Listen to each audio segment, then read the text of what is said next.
Te sorprendería saber que tu problema de colitis o gastritis puede ser realmente una enfermedad inflamatoria intestinal, también conocidas como CUSI y Crohn. Muy bien. Si presentas dolor abdominal, sangrado o inflamación, consulta a tu médico. De no atenderse puede causarte cáncer de colon, peritonitis o incluso la muerte. AMEI ha sido creada para tomar conciencia sobre la enfermedad inflamatoria intestinal y apoyar a quienes la presentan. Conoce más e infórmate.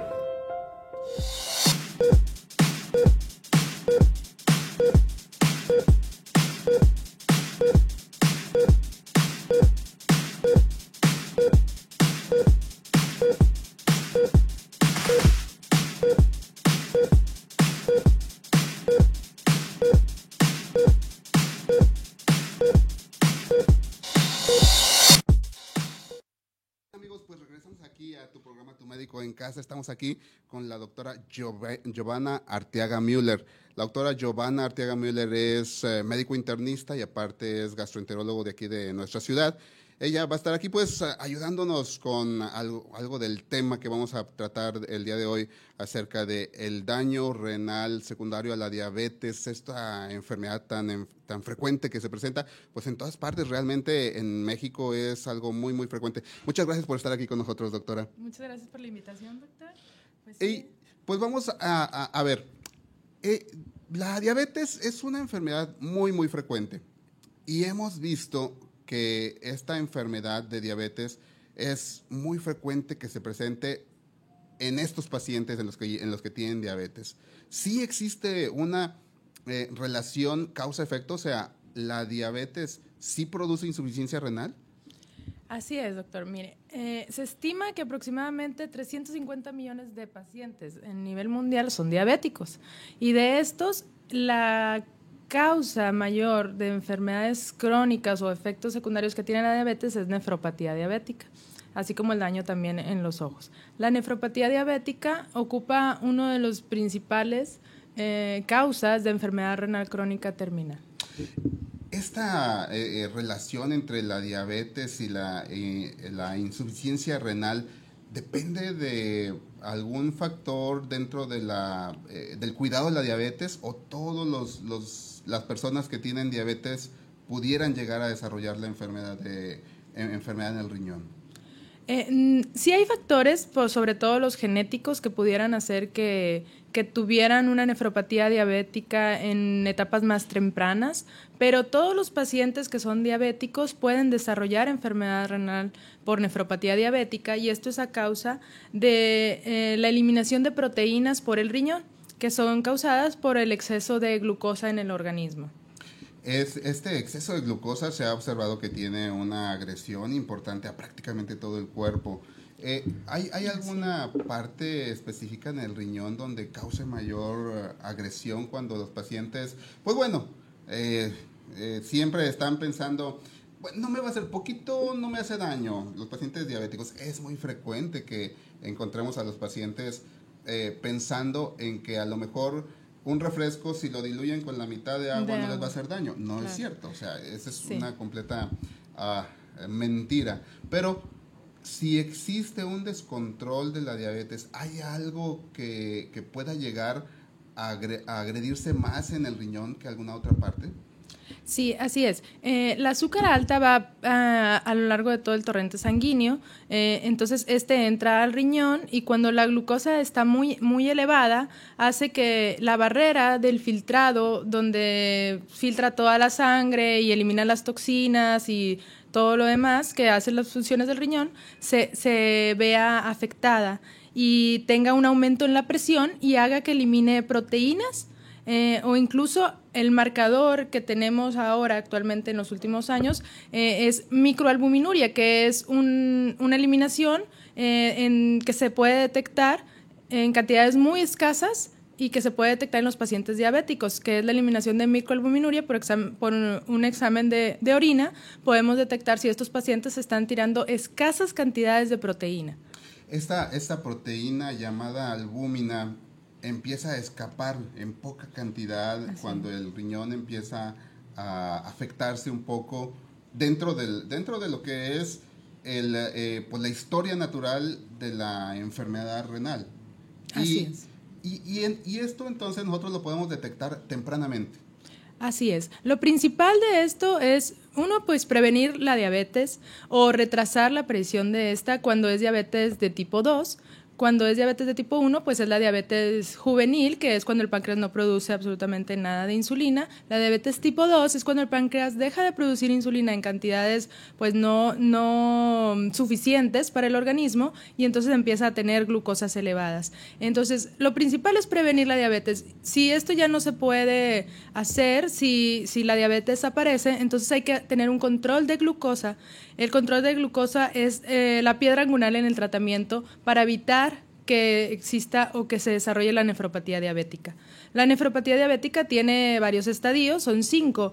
En las primeras etapas, cuando el paciente está muy descontrolado y tiene de 1 a 5 o 6 años de diagnóstico, o más bien de aparición de la diabetes, porque muchas veces los pacientes ni siquiera saben que son diabéticos y ya a partir de que empiece el organismo a tener glucosas altas, el riñón se va afectando. Empieza a haber una elevación de la eliminación del filtrado, empieza a aumentar mucho y esto hace que la barrera también se empiece a alterar, la barrera que filtra estas pequeñas proteínas, lo cual no debería de pasar en un riñón sano.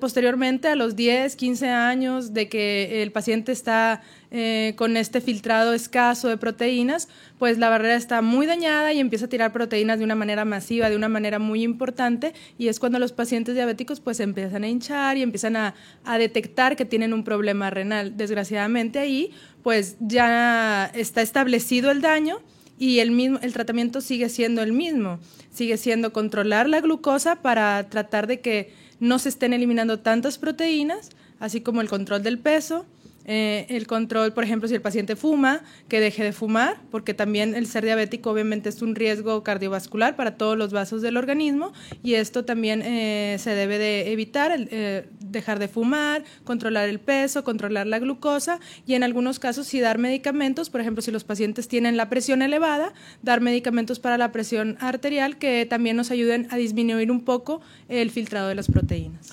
Algo muy importante y que a lo mejor quisiera recalcar es, hay muchos pacientes que no saben que tienen diabetes y tienen diabetes de años, hace años que tienen diabetes y no se han dado cuenta.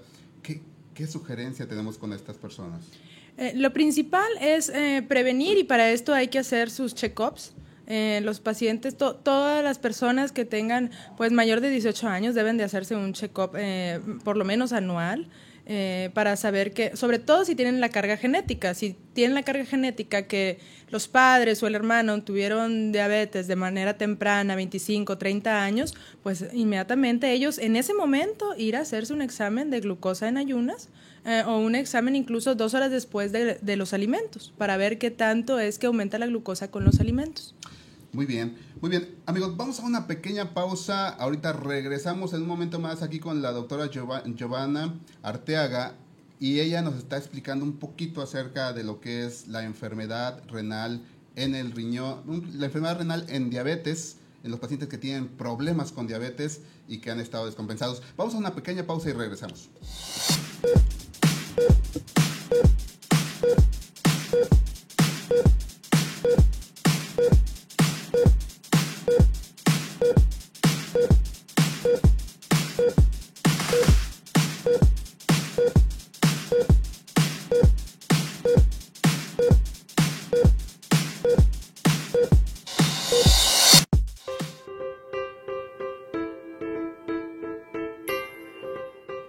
¿Puedes tomar agua?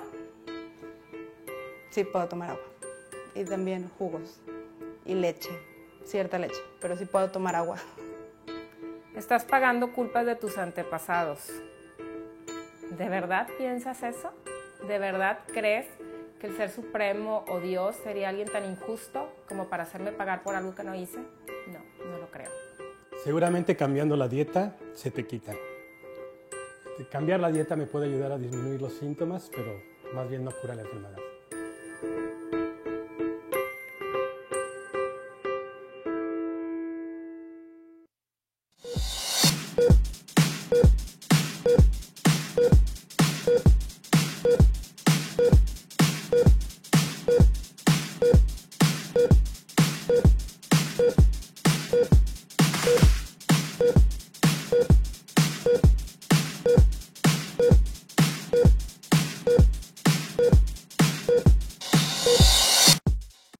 Muy bien, regresamos aquí con la doctora Giovanna. Ella es nefróloga, no es gastroenteróloga, ella es nefróloga. Y ella pues nos está ayudando aquí a decirnos algunas cuestiones acerca de lo que es la enfermedad del riñón en los pacientes que tienen diabetes. Doctora, a estos pacientes a los que ya de alguna forma, pues bueno, no se pudo evitar el que tuvieran diabetes y ya no se pudo evitar, ya los encontramos con que tienen enfermedad en el riñón, ¿qué hacemos con ellos? Okay. Algo muy importante de puntualizar es que un paciente que ya es diabético, lo principal que debe hacer es tener un seguimiento con su médico, ya sea su médico internista, su médico familiar, que el médico le esté haciendo constantemente control de glucosa, que les dé los medicamentos adecuados para el estadiaje o el daño renal que tengan, porque si ya hay un daño renal, pues hay que ajustar medicamentos. Lo principal aquí es que el paciente debe controlar la glucosa, ya sea con la dieta, tiene que acudir con un nutriólogo, disminuir el peso, como comentamos, dejar de fumar. Y otra situación importante es seguir las indicaciones de su médico, o sea, continuar con su tratamiento, no abandonar el seguimiento, no dejar de acudir a sus citas si son sus citas cada 2 meses, cada 3 meses o incluso cada mes en algunos pacientes que están más avanzados, pues tienen que acudir con sus médicos y con sus exámenes pertinentes. Algo muy importante es hacer este examen que comentamos, que es la microalbuminuria o incluso nada más un examen general de orina, en donde podemos detectar de manera temprana si el daño en el riñón está muy activo o si todavía lo podemos controlar.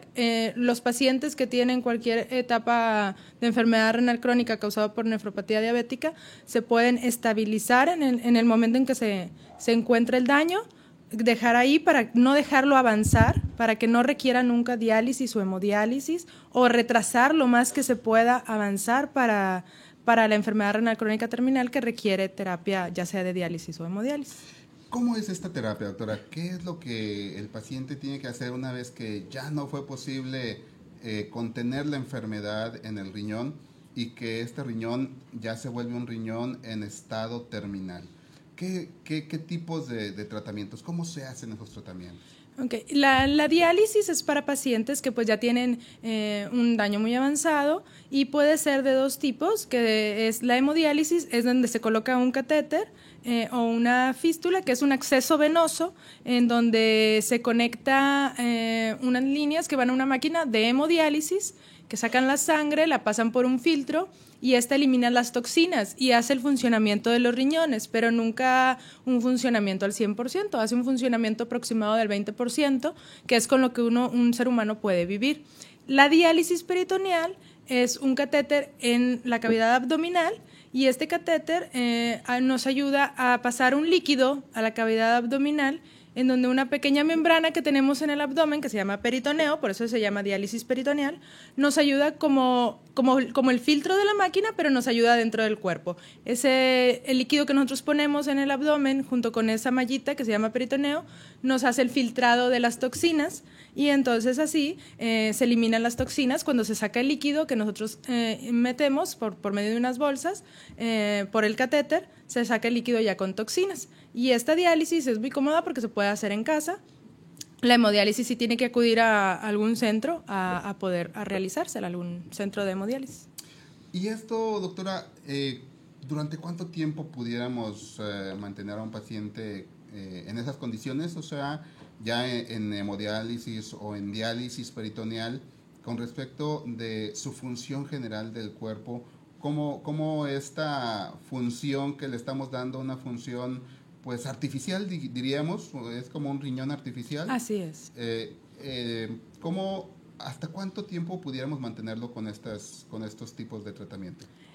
Lo ideal es que el paciente no tenga daño en otros órganos como el corazón, como los vasos del cerebro, como comentamos anteriormente, la diabetes pues daña todos los vasos del cuerpo, no solamente los vasitos del riñón.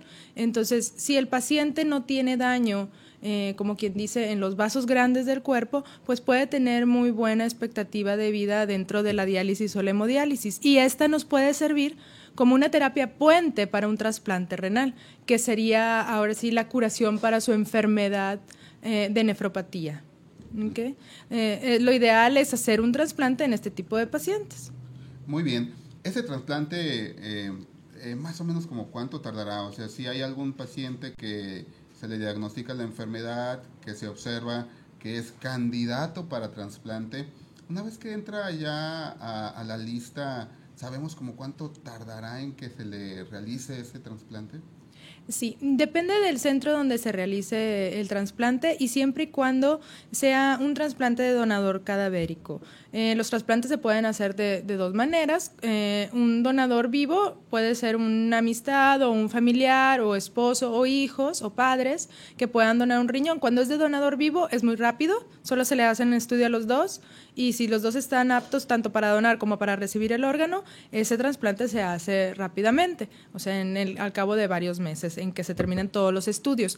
La cuestión aquí, y pues lamentablemente en nuestro país, es que los donadores cadavéricos pues no son tantos para las listas de espera que tenemos de pacientes con enfermedad del riñón.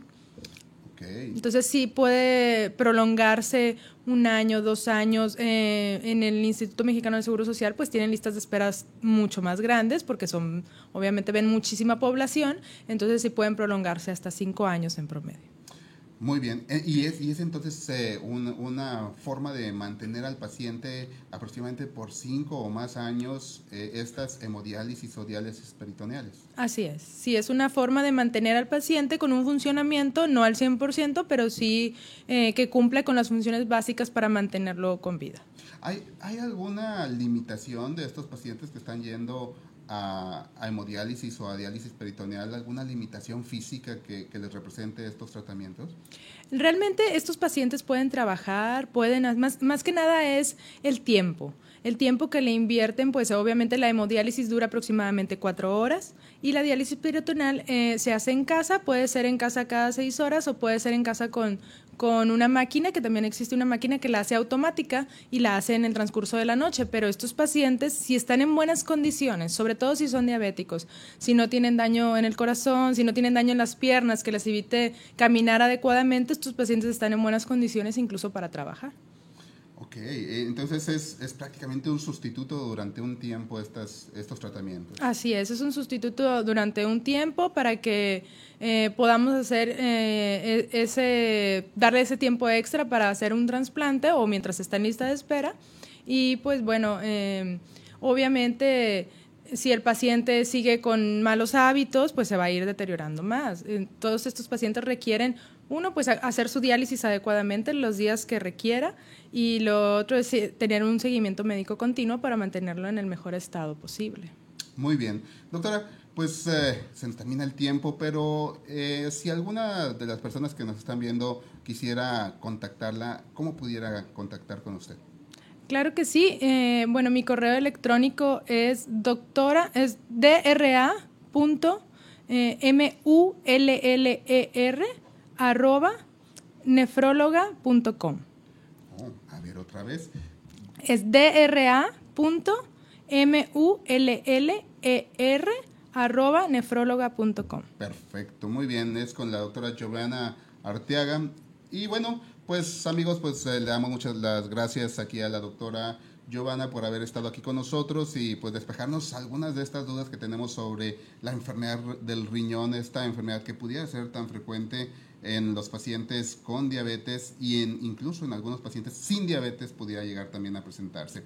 Muy bien amigos, pues esto ha sido todo por hoy. Los esperamos el próximo martes de 10 a 11 de la mañana aquí en tu programa Tu Médico en Casa. No olvides contactarnos. Los contactos es Tu Médico en Casa. Búscanos en Facebook y en email nos puedes escribir a tumedicoencasa@hotmail.com o comunicarte directamente a cabina al 82 44 12 21, aquí en donde estamos en vivo para ti.